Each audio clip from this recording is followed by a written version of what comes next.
going on, everybody? Hello again and welcome back to another episode of the Welch Report with me, Jean-Luc Welch.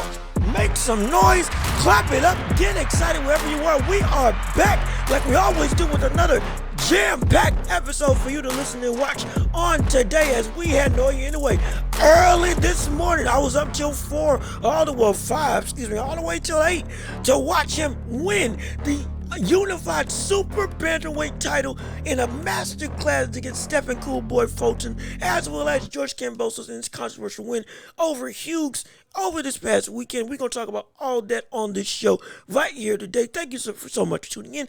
Thank you so much for listening. Thank you so much for watching this show. And like we always say, leave a like on the video, comment your thoughts and opinions, subscribe to the channel, and please share the channel with everybody that you know so we can build up this empire together. We are almost at 400, nearly halfway to 1,000 subscribers. My goodness, I'm glad I reposted the Inoue opinions and predictions that I had over this in this fight upcoming. We got a lot of traction with that. Thank y'all so much for subscribing from those videos and for listening and engaging in conversation with me in the comments. We always love it. Yeah, I'm a brother that'll bite back, or excuse me, talk back to you if you got something to say, because everybody's welcome right here on this channel. But I was about to say without further ado, but with further ado, I do have an announcement to make. Like I have been saying over the past couple of months, I've been working on a big plan for the next installment, but to bolster my career, your hopeful career. And now I am glad to announce that you are looking at the newest ESPN analyst for boxing and MMA on my own show, podcast called The Neutral Corner, hosted by me, Jean-Luc Welch. That's right. We made it. Doggone it, we made it. We not laugh. No, don't laugh. Cheer, clap. Yes, applaud. We made it. I got noticed. People saw the talent. People saw what I had to say. And now I am officially an ESPN analyst talking about the world of combat sports in boxing and MMA. On this show, it's dedicated, of course, on this channel in particular. We talk about anything and everything. Boxing, UFC, NBA, NFL, all of that. And that ain't gonna change not one bit. Best believe that. But you get dedicated coverage of the world of combat sports and boxing and UFC on the Neutral Corner every Wednesday, provided with me on ESPN Podcast, on Spotify, under ESPN 730, The Game. And now, hey, we making strides, we making moves. You won't get nothing short of dedicated greatness, or at least attempted greatness, as we cover the sports world on this show. You're still gonna get breakdowns, you're still gonna get in-depth analysis, you're still gonna get opinions, you're still gonna get unbiased takes. Don't get it twisted on this channel. That ain't changing at all. But we get to cover even more fights that I don't get to cover on this show, and even more in-depth analysis and introspective talks on the world of combat sports, like corruption, like judging, like legacies, and more, all on the Neutral Corner with me, Jean-Luc Welch. So it's available on Spotify. All you gotta do is search the Neutral Corner, or even just search my name. And if the Welch Report don't show up, then you'll see the Neutral Corner with my face and a snazzy logo. Yes, I spent a lot of hours working on that thing.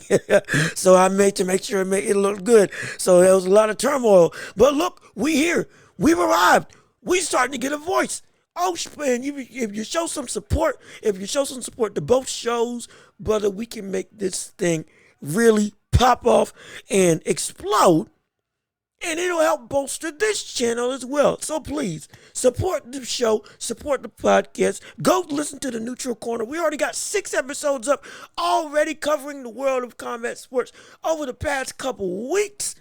And I guarantee you won't be disappointed. You're still going to get the same level of energy, fervor, fire, condensed to 40 minutes, give or take. Yeah. And with fights that I get to cover from all across the combat sports world, and you will be, again, well informed and always get the unbiased opinion, because on the Neutral Corner, we don't play favorites. We call it like we see it, just like here on the Welch Report. So please, Thank you so much for the support that got me to this position and helped me by supporting me so we can keep on climbing to greater heights in the world of sports media. So thank y'all so much. And now with that announcement out the way, without further ado, let's get into it because it's time to step into the ring. That's right. Ring the bell. Let's get started. Round 1 underway quickly, and I mean very quickly. We're going to talk about George Kambosos and his fight against Hughes over the past weekend. And in a fight that, let's be honest, if we were watching it, he lost. Kambosos lost that fight. Kambosos got outboxed, and Kambosos was given a win that he really did not deserve. And to be perfectly honest, this makes me really feel that, let me backtrack. With Kambosos, the win against Teofimo Lopez was not a fluke. It was not. We understand that completely. We also understand what he is in terms of the upper echelon of talent. He is a top 10 lightweight, sure, but he is 10th most likely. And that's due to the fact that against the best of the best, outside of his one-off incredible performance that he legitimately deserved against Teofimo Lopez, he has severely underperformed against the best of the best in terms of Devin Haney. Now against his performance against Maxie Hughes, a relatively unknown cat coming up in Kambosos' comeback fight. Mind you, no disrespect to Hughes. Hughes showed, hey, we need to start recognizing this brother because he actually has some talent and some legitimate boxing IQ and ability. But a relatively unknown that many people thought should have been a cakewalk and a fight to get put him back, and not only in his winning ways, but back on the road to reclaim the lightweight title, or at least reclaim the spot to say, yo, I still belong in the conversation that you need to give me a shot again. This wasn't it. This wasn't it at all. And now we had this legitimate question of whether or not Kambosos should be considered a contender still. And that answer is yes. However, he isn't a relatively great threat, but he is a threat. He can still potentially pull out a performance like he did against Teofimo Lopez. Again. But it's looking like more so that might have been in a perfect world that he was able to do that. And maybe that was against a Teofimo Lopez that wasn't what we thought. Now again, the whole bubble chest thing and all that stuff, we get it. We didn't know that coming into the fight. Only found that out after the fight. That doesn't take away from the win of Kambosos. No, it does not. But there is undeniable proof that we've seen from both fighters that Teofimo Lopez has gotten better with his win against Josh Taylor, and that performance, that phenomenal performance against Josh Taylor, who is considered one of the best in the world. And Kambosos' performance, not only against Devin Haney, but now against Maxie Hughes, shows that they have gone in opposite directions in terms of being what they are to each other as threats, not only just to beat each other, but threats to the whole division as a whole. And Kambosos now might be on the downtrend of his career. And with a performance like this, he might be on the verge of gatekeeper. Now, it's a big thing to say that somebody's a gatekeeper. That means that they've fallen completely out. And I'm not saying he's fallen completely out. Again, he's still a top 10 lightweight. However, that 10th position that he's in isn't secure in the slightest. Not in the slightest. This is a situation where Kambosos really, and I do mean really, is at a position where he is, it's every fight from now on is now a fight for essentially security. Security of his spot to still be in contention to actually compete for the lightweight title in the future. Because right now, he can say all he wants that he won that fight. He didn't. He got outboxed. He didn't put up a bad performance, but he got beat. He got beat, and in my opinion, it was pretty evident. Pretty evident. So because of that, even though the judges got it wrong, It should have been, yo, this is a loss in the column. And now, people like Keyshawn Davis and others coming up, it's going to be looking like Kambosos is going to be a stepping stone for the next generation of boxers, the up and coming boxer. Unless he just all of a sudden evolves and changes, which can happen, but I don't think that's going to happen. Right now, it looks like he's going to be the test that people like Keyshawn and other up and coming lightweights are going to use to see whether they're truly at the position to be in line to say, I'm ready for the title. I'm not saying that's guaranteed, but I am saying based on this performance and on the last two performances with Devin Haney. But that's 2 losses in a row and a controversial win. That should have been a 3rd in a row. That is an issue. Yes, I understand he lost against one of the pound for pound best in Devin Haney. But even still, utter domination at the very top. Another utter domination at the very top. And now a loss against somebody. Mind you, he's 26-6 with 5 KOs, but he's got legitimate talent. He ranked 15th in the world at lightweight. So it ain't like he's just a bum just outright. He does have talent. But he should have lost against this guy. No disrespect to Maxie. But it's the expectation that Kambosos has. And now, since he's been to the top of the mountain, this draws questions that need to be asked and look like they were answered in this fight. That he's no longer belonging in that championship title contention picture.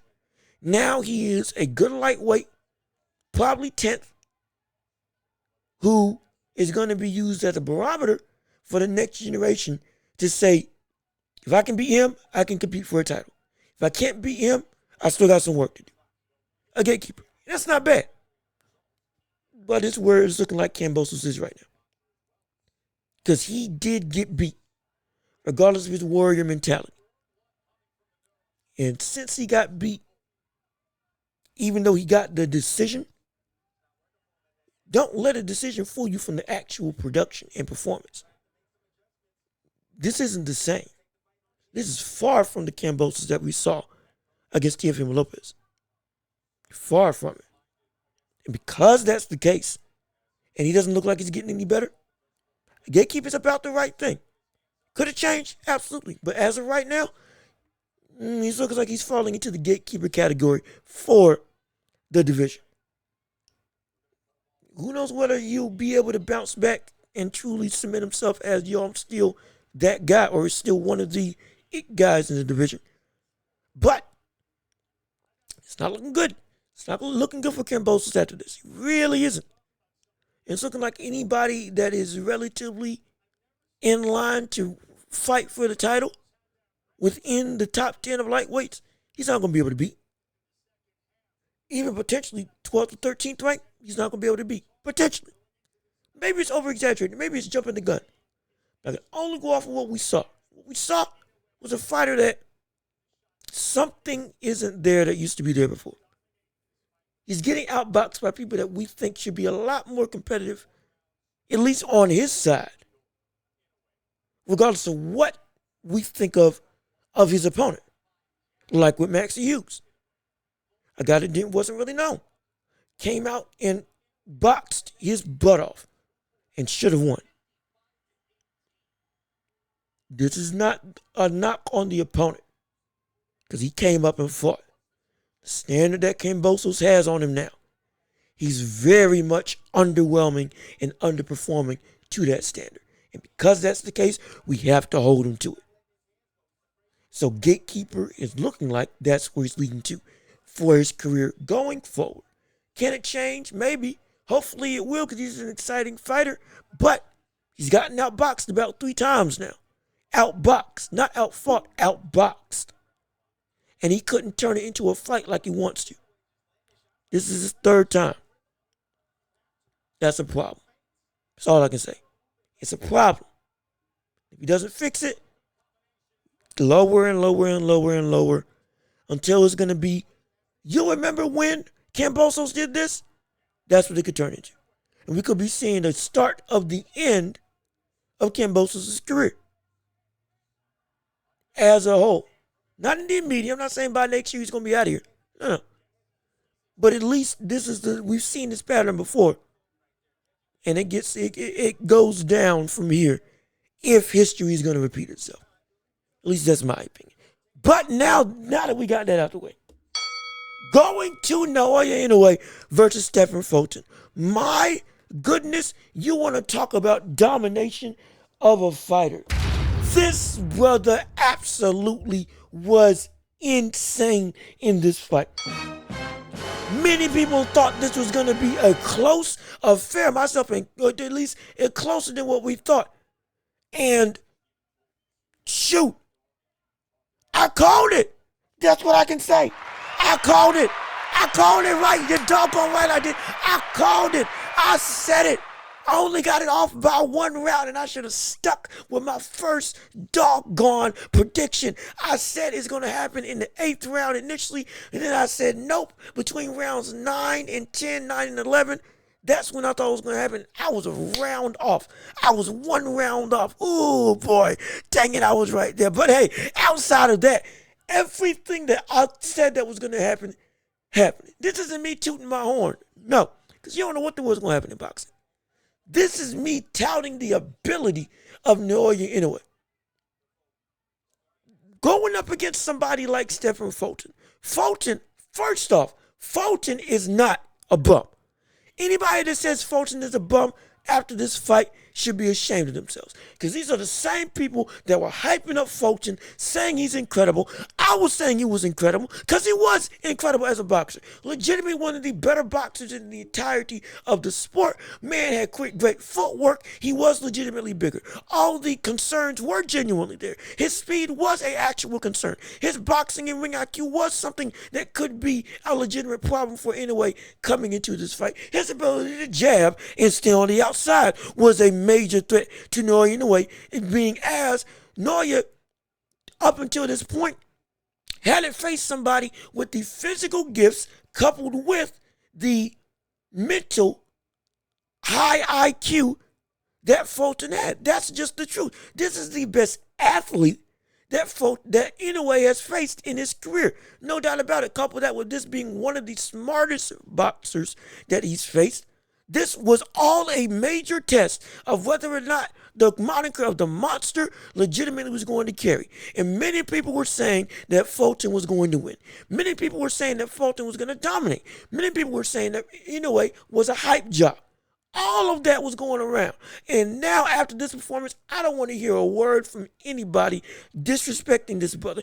I got the fight on right now in the background because it was such a spectacular performance by Inoue. This fight was a masterclass from pillar to post, and it's because of the fact that this man, the monster Inoue, absolutely dominated in every aspect. I said that there is nothing that Fulton has that is better than Naoya Inoue. That was my opinion. Even with all the praise that I said that Fulton had, which was actively due. None of that has changed, but I said everything that Fulton has in his arsenal, Inoue has at a higher level. There's nothing that Inoue does there's nothing that Fulton does, that Inoue is not better at. See, Fulton's speed, Inoue's faster. Fulton's agility, Inoue's more agile. Fulton's jab, Inoue's got a jab just as good, if not better. Defense, Naoya Inoue is just as great defensively and better offensively.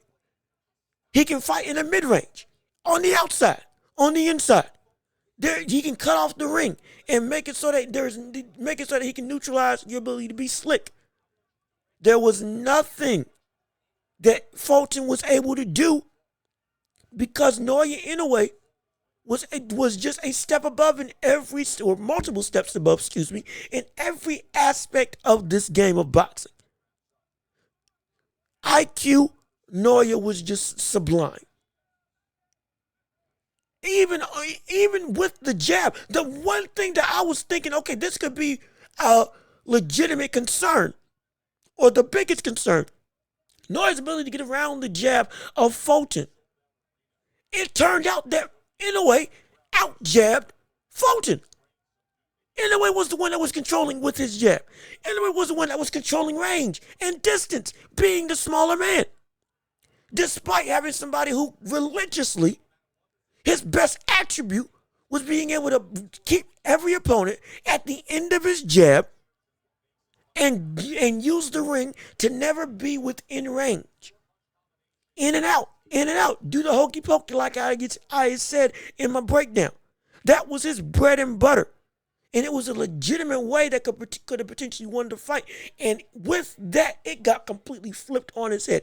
Naoya beat Stephen Fulton at his own boxing game.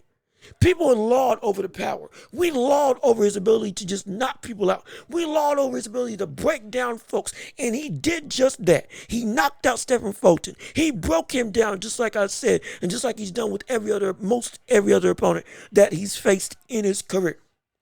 But the one thing that everybody overlooked was the fact that he had the ability not to beat him with his own game plan, but to beat Stephen Fulton with Stephen Fulton's best weapons, Stephen Fulton's best fighting style.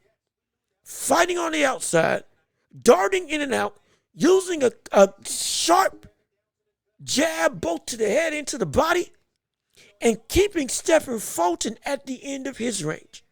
The very game plan that I said Fulton was going to use against Inoue used against Fulton. That is the brother. You want to see, there's a reason why I call this man so great. You got to understand, it's one thing to beat somebody with your own style, but to beat them with their own style and then finish the fight in your own style and being able to switch between the two just like that as the fight went on, brother, this is a different animal than we've seen not in a long time. In a long time. This is something incredible. This is something stupid. This is stupid. And I don't use that often. This is stupid what we're seeing from Inoue. This is absolutely stupid. He did everything I said that he needed to do and more.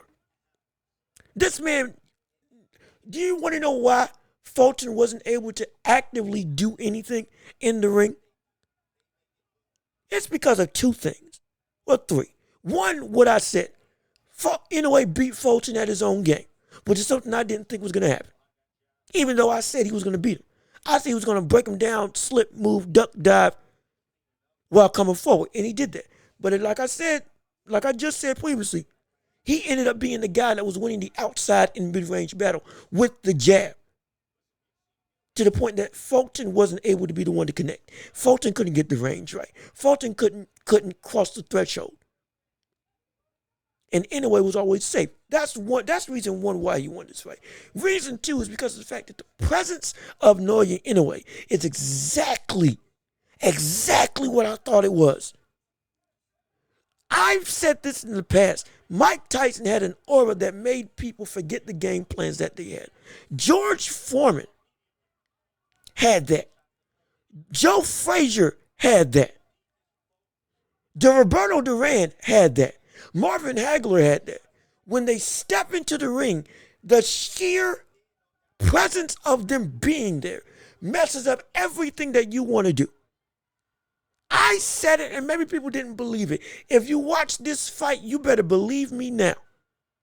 And you better believe that's what Inoue's got in him. If anybody watches One Piece, any of my anime fans out there, if anybody watches One Piece, and you got Conqueror's Haki, if you know that, that means essentially the will of you as a person is so strong that if you aren't on the level or at least close to that level in the One Piece show, in the One Piece universe, if you have Conqueror's Haki and somebody around you doesn't have that same strong will as you, or at least something similar and substantial enough, you're going to fall out.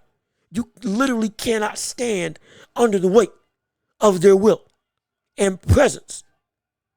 That's what Naoya Inoue has. That's what Foreman had.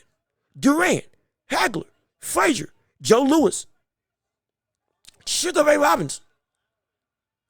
These dominant, Sugar Ray Leonard as well. And all the four kings, if we're being perfectly honest. The art of intimidation is such a prevalent thing that many boxers don't have right now. Very few do. And it should be very few, because everybody can't be like that. There might have been more in the past, but even still, it was a very select few that had that ability. Inoue is one of the few that got it today. One of the few. I mean, incredibly few. Wilder, because of his power, he has it. Usyk doesn't have it, even though he's just an out and out better boxer than everybody in the heavyweight division. Fury, he doesn't have it, even with how good he is. He doesn't have it. Crawford has it. Spence has it. And Inoue has it. And Gervonta Davis has it. Those four today have that level of intimidation that will make you forget all means. But the difference between those, and potentially the difference between all of them, and Inoue, is the fact that it's not just power. Like with somebody like Wilder, and like with somebody like to a degree, like a Gervonta Tank Davis. Again, nothing against Tank. He's got it. He's got that intimidation power. But it's that, or it's the intimidation ability and the presence. He has that. Absolutely. Crawford and Spence, they have that.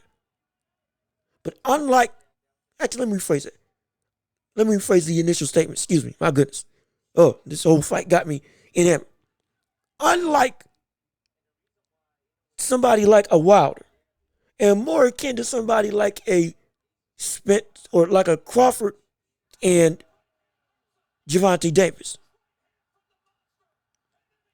Inoue has that presence because it's a more well-rounded, complete, dominant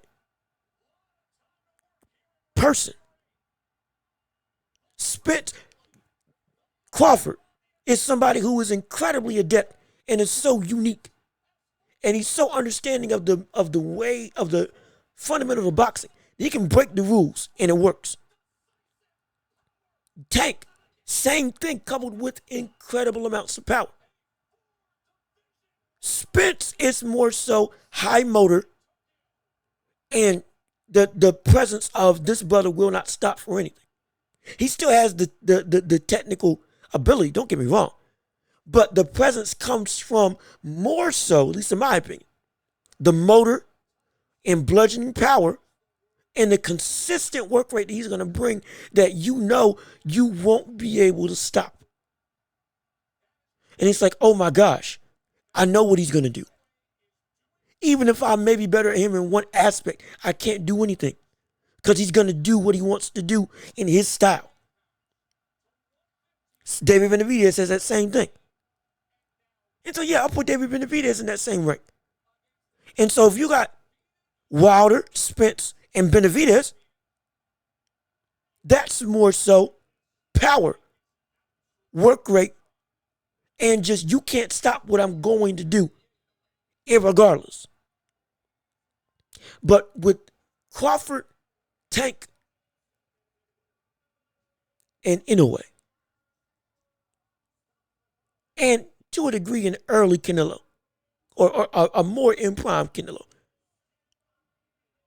the reason why it's so different in the presence of that fighter with Inoue, and people cut from that cloth, it's not any better, it's just different. It's the fact that their presence, Inoue's presence, not only comes from the power, and you can't stop what they're going to do, it's the fact that you don't know what they're going to do. You know what Spence is going to do. You know what Benavidez is going to do. And you know what Wilder is going to do. And you know you can't stop it. But with Inoue, you don't know how he's going to beat you. You just know you can't stop it. It's not like a situation where you got a train coming and there's no way you can get off the track and there's no way you can stop the train. It's the fact that you're stuck on the track and you know the train's coming, but you don't know where. You don't know where. Because it can come from the side, it can come from the front, it can come at an angle, it can come from behind you, it can come from any different direction. And there's no way for you to prep for it. You can at least do something with Spence, and it'll still be futile. But with Inoue, Tank Davis, And with what I've seen from Terrence Crawford and early Canelo, they could beat you, and Inoue beats you from any different framework. Doesn't matter. And he will still be unstoppable. You can train for him one way, and he will beat you just as dominantly a completely different way. It's incredible. It's incredible. Now, I'm not here to say one's better or one's worse in terms of what the presence is. I'm just saying in terms of describing the presence. That's what makes Inoue different from the rest of the world and from the very few that have that presence about them. You step in the ring with them, you don't know how to react because there's nothing you can do. Nothing you can do because you can't prepare for them. They can beat you any way they feel like. And they know it, and you know it. So once you step into the ring, you don't know what you're gonna get. Inoue could have been uber aggressive. Inoue could have been an outboxer. Inoue could have been incredibly defensive. And either way, shape, or form, Fulton wouldn't have had a chance. Fulton wouldn't have had a chance. It boggles my mind just how dominant his ability to control every aspect of the game in terms of Inoue. It's insane. It's insane. Everything is to perfection. Nobody punches like Inoue. Nobody. Nobody's as snappy, sharp, technically flawless. Nobody in the world is like him. Defensively, incredible. Incredible. Offensively, varied beyond belief. And the reason why Fulton was so enamored, or rather so seemingly shell-shocked, is because of the fact that Inoue took away exactly what Fulton's only means of winning was. He was able to constantly get on the inside and jump back out and control distance before Fulton could react, nullifying his speed. When Fulton tried to move around the ring, he cut it off and would punch where he was going so that Fulton wouldn't be able to actively use the ring as a safety net, as a means of escape. It was only a means to potentially get caught. And then when he would try to use stepping in angles, Inoue would cut him off and react to what Fulton was going to do before he could do it.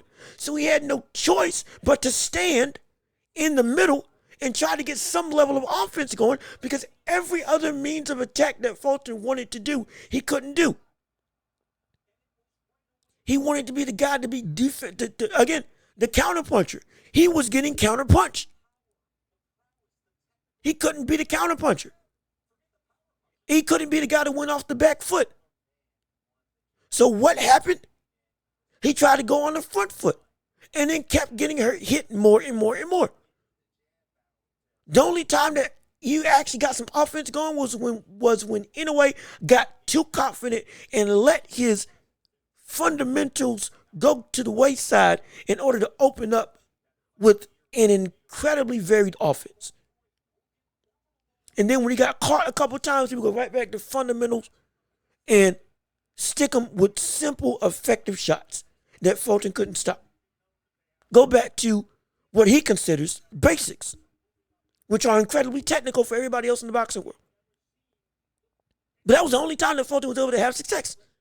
Only time. With that being the case, the only thing that Fulton was able to do was stand in the center if he had any hope. If he had any hope. Because his only recourse was to do what Paul Butler did. And everybody said Paul Butler was nothing because look at he didn't even try to fight Fulton. No. He couldn't do anything to Fulton. He tried to survive because there was no other means of actually winning. So just ride it out and win or survive and just get through it and don't get knocked out because I can't win. Fulton, that was his only other means of attack. Outside of, well, if we here, let me at least do what's been having the most success, even though I'm still getting utterly dominated, which is standing in the pocket. Commentators said it best, like I said on the show.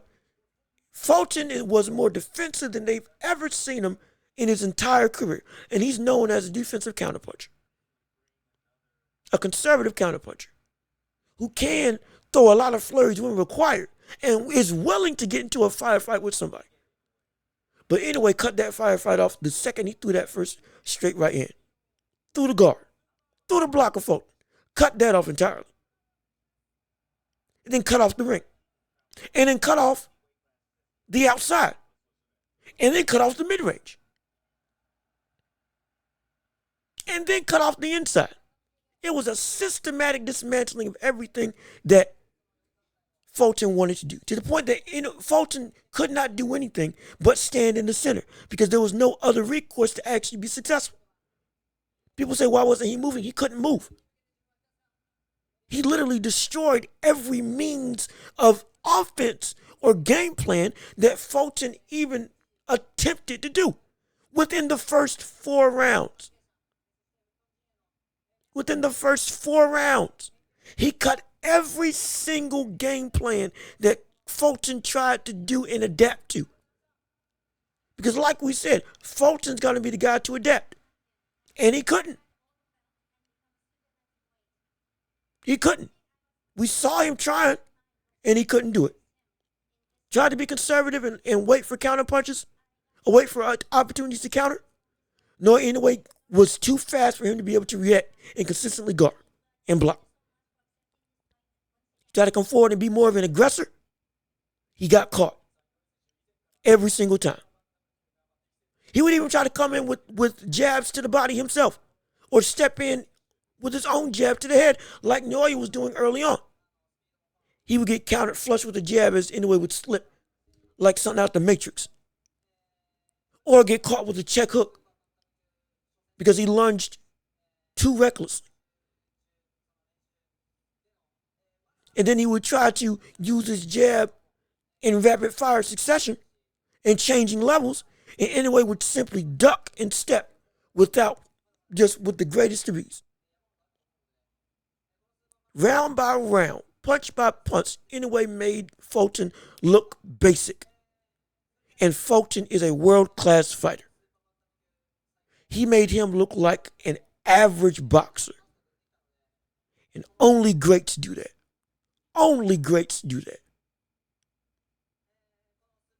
And the third reason why Inoue was able to be so successful in this fight is because even though we laud his power, we laud his speed, we laud his technical perfection in every aspect of the game, the one thing that people don't understand is his greatest ability or his second greatest ability that makes one of the biggest impacts in every single fight: distance control.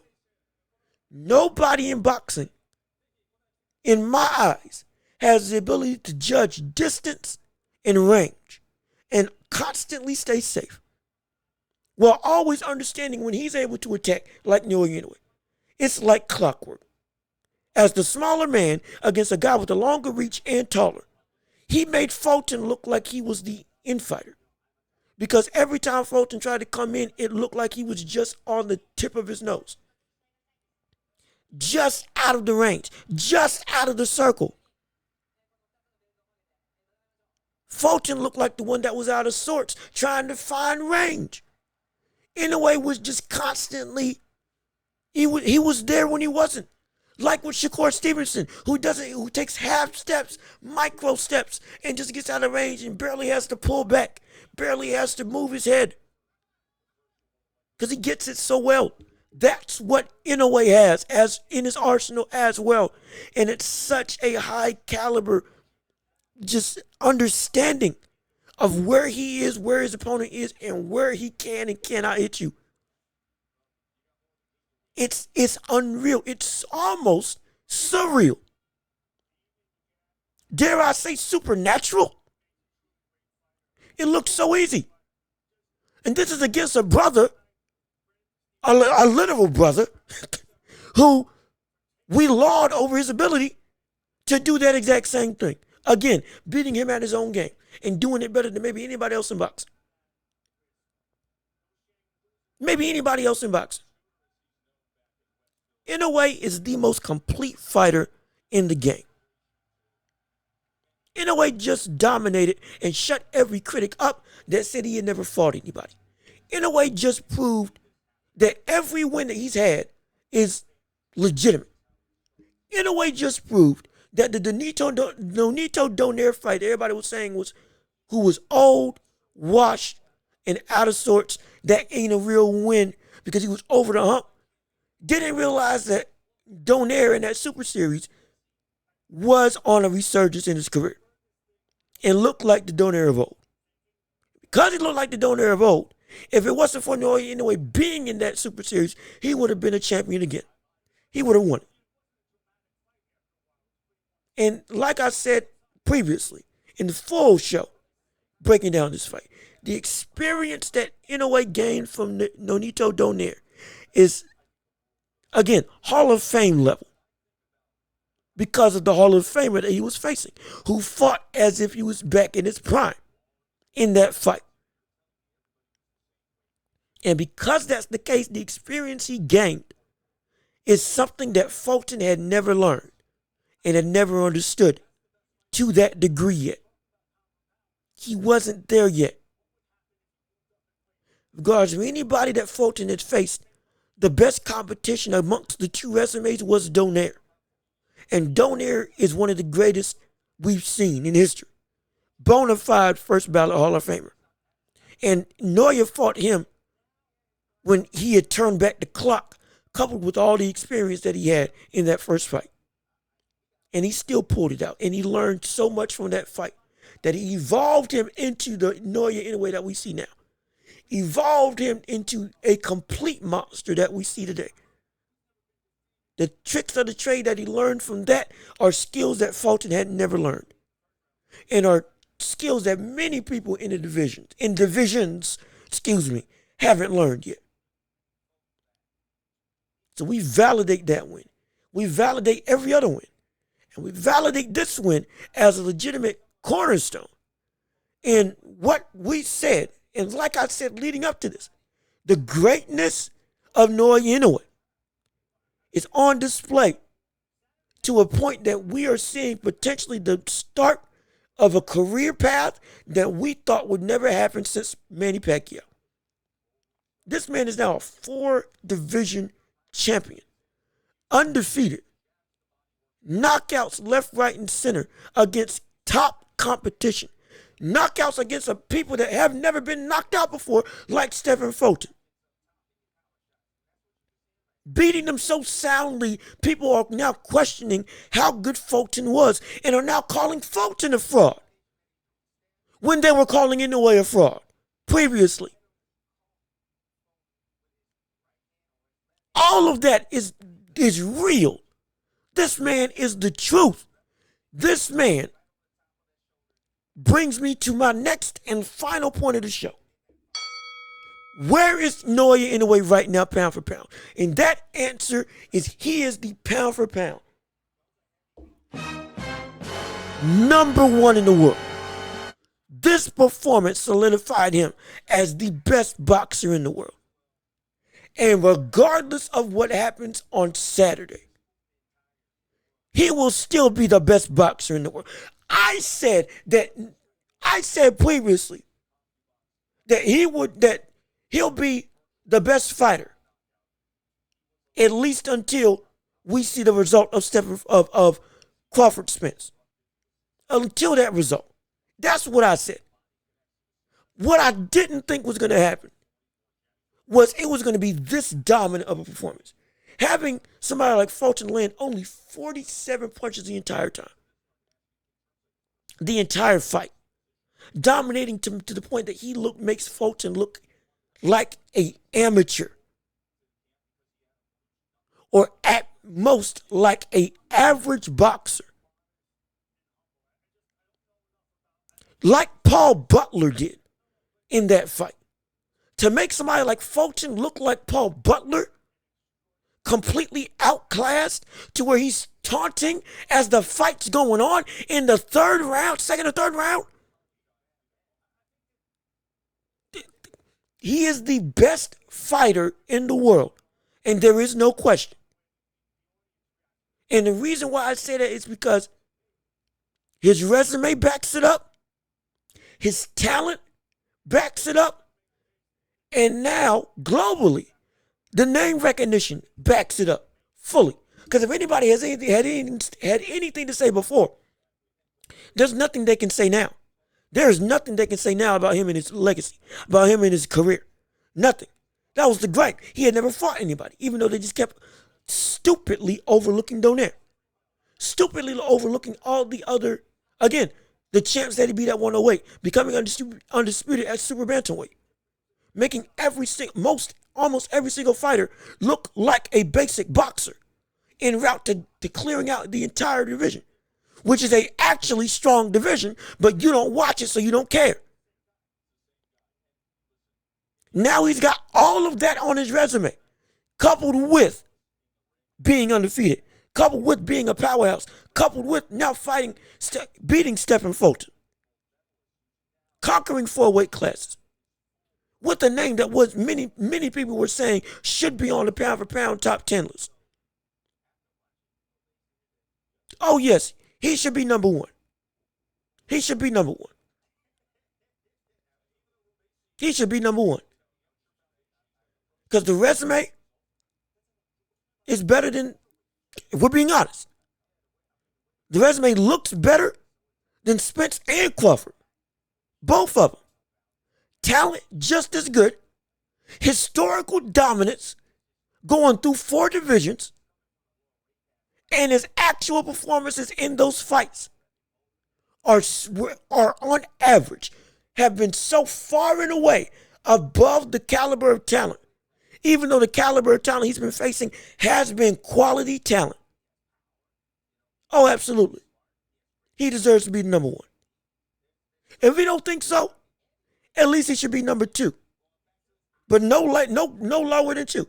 And if we're being perfectly honest, he should be 1A. The winner of Spence and Crawford should be 1A to Inoue. 1A or 2. And in my book, they're fighting for second place. Because I wasn't expecting this level of dominance against somebody like Stephen Fulton. I wasn't expecting this. I was expecting a good fight that he was going to win by knockout, but it was going to be, it was going to be, oh, okay, yeah. Neuer's going to be Neuer. I wasn't expecting one of the best performances that we've ever seen from Neuer in a way at this point in his career. Against a cat who is one of the best boxers at this point in his career. And doing it by beating him as a boxer, not as a power puncher, beat him as a boxer. In what everybody was saying was the better boxer's prime in Stephen Fulton. No. This solidified he's the best in the world. Absolutely. If everybody was at 122 and they tried to fight him, Neuer's beating all of them.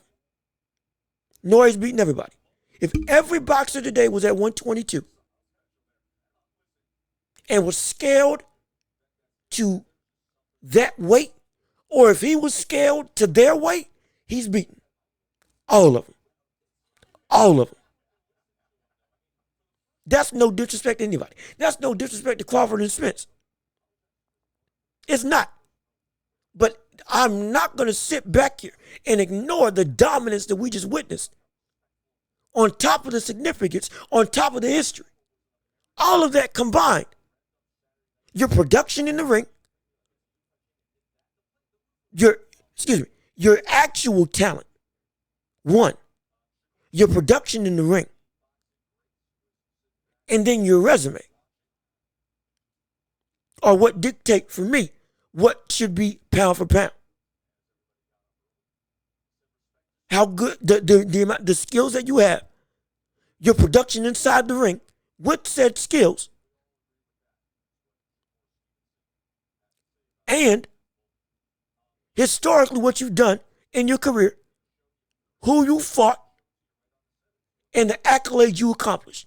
All of that gets melded into who it should be pound for pound. All of that. It's a slippery slope, but that's how I do it. And right now, it's not looking like anybody, especially with a performance like this to cap it off. There is nobody better than Inoue right now. 1A and 1B can be for whoever wins Spence and Crawford over the weekend. That's fine. And I'm having my breakdown over that this week. Yo, best believe that. But that's all well and good. But 1A and 1B are where you put Inoue and the winner of whoever wins Spence and Crawford. If you want to put him too, you better have a very compelling argument. And I mean very compelling argument. But I can't put him at 2. I can't put Inoue at 2. He's either number 1 or number 1. There's no 2 for me with this type of performance. Because I know what Stephen Fulton is, and I know what the rest of his resume is. All of it is quality, top to bottom. And he made them look like children. He made Stephen Fulton look like he was multiple steps below. And I'm talking borderline. No, not borderline amateur, excuse me. What did I say before? Average, incredibly average. An average boxer. That's what he made him look like. Just an outright domination in every sense of the word. No stone unturned. Poise for days. Presence like no other. Power like no other. Boxing IQ like no other. Every conceivable metric of skill he's got. His production in the ring matches that of his skill. His dominance has surpassed every opponent that he's been in the ring with tenfold. Every single opponent.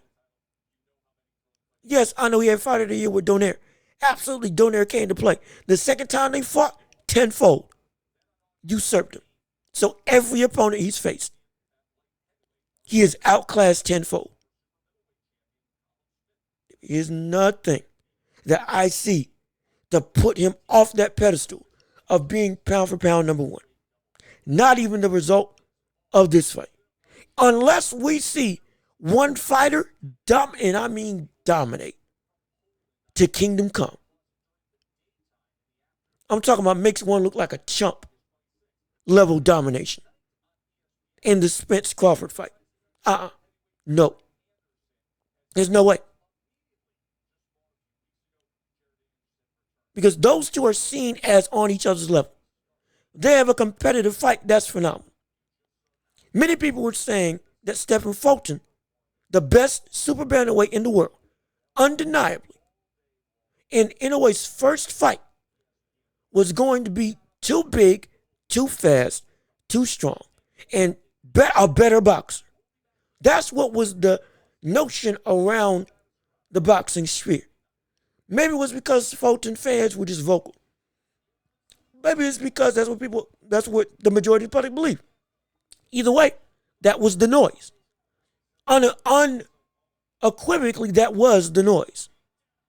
And because that was the noise, and he made him look like he looked, he made Fulton look so inferior like he did, when they were seen as this is his toughest test, even though Donaire was his actual toughest test, this was his toughest test in terms of athleticism and IQ combined into a person, and he made him look so inferior to him.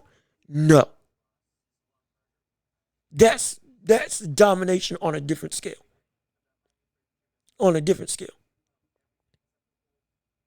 Tank and Ryan, when they fought, it was clear who was better. That gap didn't look as big as this gap. If you want to put this win into perspective, that gap between Tank and Ryan didn't look as close or didn't look nearly as far apart as Fulton versus Inoue. That's the perspective lens you have to put this into. The domination of Gervonta Davis didn't look on Ryan Garcia, didn't look nearly as impressive as the domination, nor as egregious as the domination that Inoue just put on Stephen Fulton. Nowhere close. It wasn't close. It wasn't close. Ryan Garcia at least had some moments where, okay, he might have won 2 rounds. Might have. 3 rounds, maybe even 3. And it was like, oh, wait a minute, he's adjusting and he's finding some success. This could turn into something. That's at least what you were getting in the Tank versus Ryan fight. This fight, there was nothing. Even when Fulton had success with the right hand, Inoue still won the round. There was a round that Inoue got outlanded 13-8. It might have been round 7. Fulton's best round between rounds 5 and it was round 5 and round 7. Those were Fulton's 2 best rounds. Round 7 was definitively Fulton's best round of the entirety of the fight. Fulton outlanded him 13-8, if I remember correctly, per CompuBox. And still, Inoue won that round. That's how, no, legitimately, it could be said that Inoue still won that round. Because despite him landing a couple right hands and more jabs, every single punch that Inoue landed was so much more impactful, impressionable, and legitimately momentum shifting. And still, even with him being outlanded, Inoue controlled the entire round. The entire round. So you can make an argument that Fulton didn't win one single round against Naoya Inoue. And if he did win one, it was out of more so, we'll give it to him just because. That's domination on a different scale. And that's against somebody that was supposed to be on Naoya's level. Again, the Ryan Garcia Tank fight, that domination wasn't as bad as this. This just looked in a different sphere, a different atmosphere entirely. Entirely.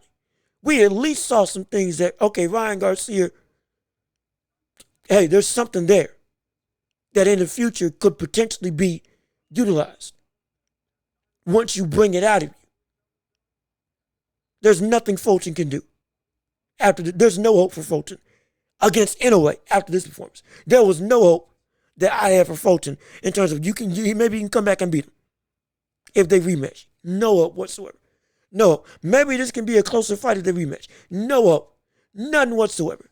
I at least said it about Ryan Garcia if they fought again after he improves. There's no way I see Fulton being able to improve and make this competitive. None whatsoever. It would be the exact same result every single time.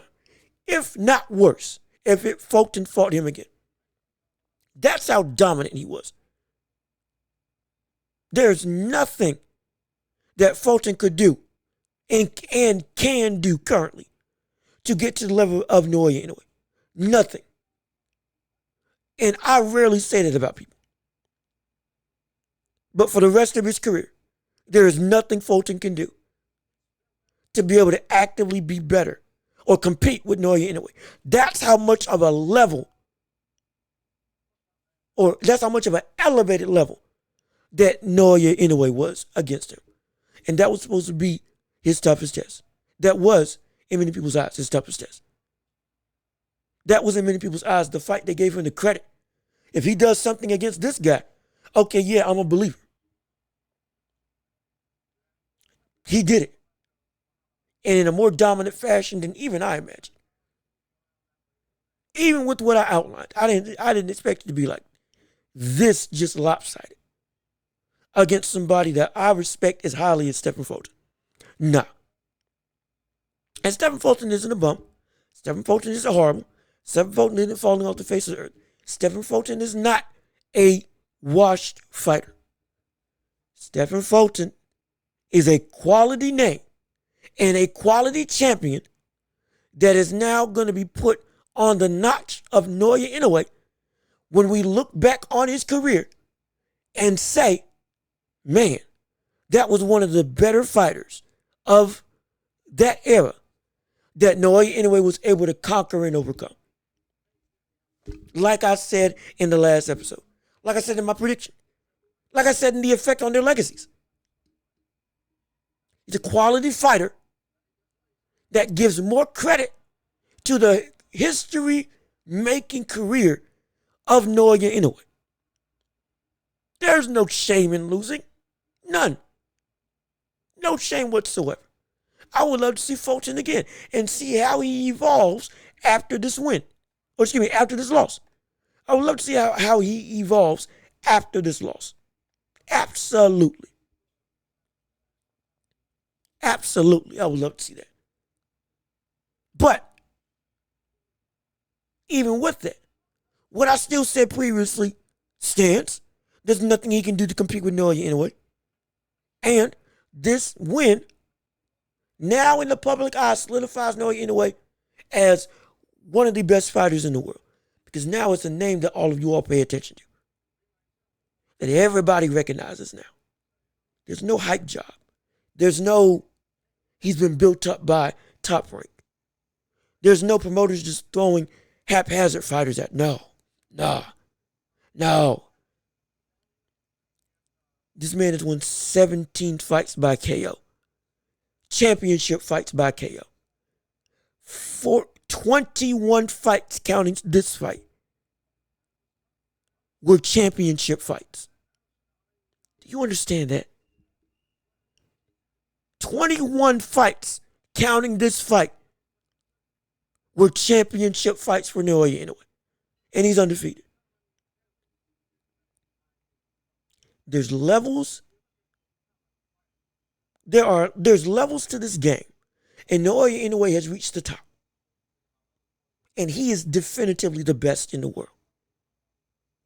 There's nothing that can change my mind now. Nothing. No performance.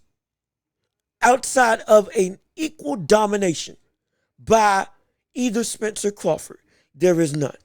Usyk's performance, both at cruiserweight and at heavyweight, phenomenal. Not better. Gervonta Davis, not better. Crawford and Spence, unless they just dominate one another and make unless they make one another look like absolute fodder, no. Absolutely not. And I'm talking about to the point that many people were saying, that many people ask, do they belong in the ring against this guy? Unless they dominate like that when they fight each other, no. It's going to be Hagler Hearns. It's going to be Roberto Duran, Tommy Hearns, or any of that combination of the four kings. It's going to be a war. It's going to be an absolute war. But it's not going to be an outright outclassing of somebody on the same level. No. This is different. This is different. This is a different cat. This is a different animal. This is a different monster. David Benavidez is called the monster, and rightfully so. He's not Inoue Inoue. Inoue Inoue is a beast unlike we've seen in a couple generations of boxing. It's an anomaly like no other. It is a absolute. It's a delight to watch him just outclass people. It's a delight. I don't say that to be mean. I say that because I marvel at the sheer and outright ability to usurp any expectation of what I think he's going to do in a given fight. That I'm still in shock. And dominate even more than I expect on a consistent basis. When we say somebody's going to win, we think they're going to win. It's rare that you see somebody outclass beyond your expectations consistently. It's rare. It's so rare. It's so rare. It's so rare. That's what Inoue is. Being able to jab to the body, jab to the head, consistently be able to win at any range, master at every range. The ability to intercept and counterpunch and interrupt you with his own punch. Insane. Always balanced, always poised, always in position to strike, always safe, never off balance, never out of control. Arguably the best finisher in boxing today. There's nothing, one of the best defensive fighters today, one of the smartest fighters today. There's nothing that he lacks. There's nothing he lacks. He's got a chin. He's tough. He's durable. I don't believe he's been knocked down. If my memory serves me correct. He's dominance unlike we've seen from very few. It's a sight to behold. Don't be saying he needs to fight Tank. Don't be saying he needs to fight Loma and all this stuff. Pump the brakes. Let him attempt to become undisputed, which I think he will. And become the first two-division undisputed champion in the modern era. Let him accomplish that. Let him move up. Then to 126. Or move up to I believe it's what, flyweight? Let him move up. Let the career take its course. Don't be saying he needs to fight Canelo at 168. Or Tank at 135, 137. Ryan Garcia at 140. No. Bump all that. That's stupid. It's ignorant. It's not how boxing works. Let the career play out. Let him gradually fill up, dominate, fill into the division, and then move up. Win, fill into the division, dominate, and then move up. Let that be the course of his career. Because that's what he's been doing. And he's been chasing greatness this whole time. Chasing greatness this entire time. On a level that few people are doing. On a level maybe only rivaled by Canelo. Yeah. He's been conquering divisions like Canelo Alvarez.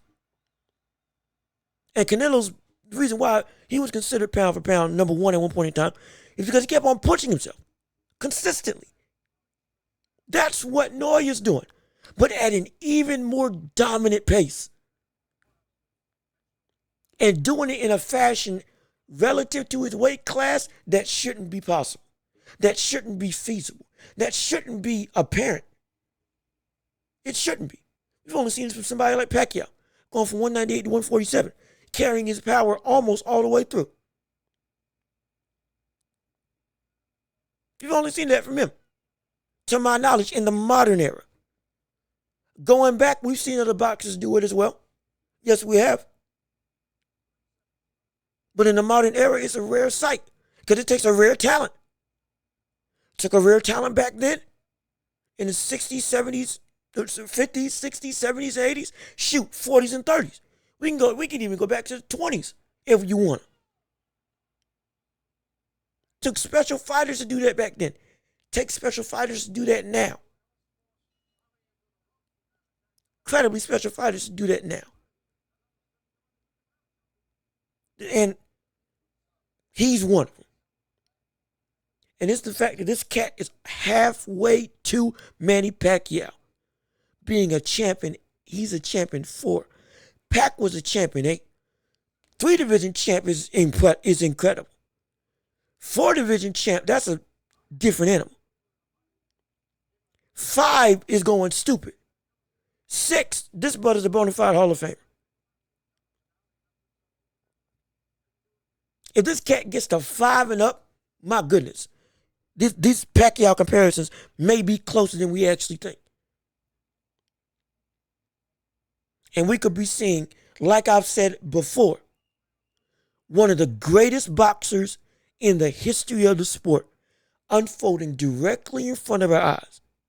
Not just in weight class, not just as an all-time great for the sake of being an all-time great. I'm talking about this could be a fighter that we're talking about as one of the top 10 best to ever do it. As lofty as that sounds. Because he's accomplishing things against opponents that are incredible and dominating to such a degree, to such an extent, that it truly does make you feel he's from a different planet. He consistently makes it look like the opponent doesn't belong in the ring. He consistently makes opponents that are great look basic. That's difficult. That's so difficult. That's so difficult to dominate, to make it look like somebody doesn't belong at all. That's what he's doing. Since that's what he's doing, we can't help but now look at this and say we are witnessing greatness on a scale that is incredibly rare. That people have, fans, pundits, and other boxers have died before they saw something like this come along again. That's what we're experiencing right now. It's rare beyond belief. This is a once in a blue moon type of fighter. This is a once in a generation type fighter. This is incredible. This is incredible. It's absolutely incredible. And now again, with all that being said, we are still unbiased here. Just like I'm unbiased on the neutral corner, on ESPN, in my podcast on Spotify. But if it changes and he falls by the wayside, we call it. If he gets relegated to a position to where now we have to reevaluate him, we're going to reevaluate. But as of right now, his production hasn't failed the expectation. If anything, it has sped past what we thought was going to be achieved at this point in time. It has. And because that's the case, we have to look and say, because he's moving at this type of rate and being this dominant this quickly, and this and being this overwhelmingly above all his competition, we have to call it like we see it. There's a new number one in town across the board, and it should be Inoue anyway, irregardless of what happens on Saturday night. That's my opinion. If it's not yours, hey, that's fine. But that's what I can see as of right now. Because this is an animal that I didn't think we were going to see. We're reliving the prime Manny Pacquiao. At least that's that same trajectory. Mind you, I was around in the later stages. I got around into the sport in the later stages of it. When he was fighting Adrian Broner, Keith Thurman, late in his career, Jeff Horn when he should have won, and when he lost, even though he dominated that fight from pillar to post. And Jeff Horn was never actively a great fighter in the first place. That was supposed to be a show of just first fight on ESPN in a decade plus on just ESPN cable network instead of not pay-per-view. That was to celebrate in Australia. Big event, big fighter. And a fighter that was going to come to fight, but was going to be outclassed in every way, shape, or form, which he was. But Australian judges did rob him. That's not some conspiracy theory. You watch the fight and you hear the scores. They are as different as night and day. It makes no sense. One of the worst rivalries of modern day boxing. Gave Manny Pacquiao a loss that he didn't deserve at all. It should have been that we got Pacquiao versus Crawford instead of Jeff Horn versus Crawford. In Crawford's prime. And in Pacquiao's still relatively great ability. That's the truth. But we're seeing right now, essentially, not a mirror image, but a semblance of what we experienced when Pacquiao was at his prime. And my goodness, it's a sight to behold. And I can't wait to see what happens next. Be along for the ride and believe in Inoue. The monster is the truth, the monster is real, and the monster is here. And the monster, Inoue Inoue, is the best boxer in the world. Point blank, period. Number one, pound for pound. There is no question now, at least in my opinion.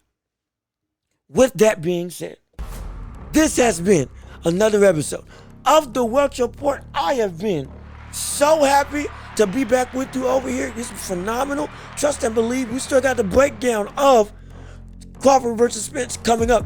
I know I already did it in the past, so I'm going to do it again and get my opinions and thoughts on what's going to happen this past weekend. We just got one half of the best weekend this year, and one of the best weeks this year in boxing, and maybe one of the best weeks in boxing history, with Inoue versus Crawford. Now, with Inoue versus Fulton, now we get the biggest fight of the year, Spence versus Crawford, coming down the pike this weekend on the 29th. My goodness, I can't wait. I'm going to be right here to cover it all. I've been Jean-Luc Welch. You've been beautiful. Thank you for tuning in. Thank you for listening. Peace and love. We are out of here. Don't forget to watch the Neutral Corner or listen to the Neutral Corner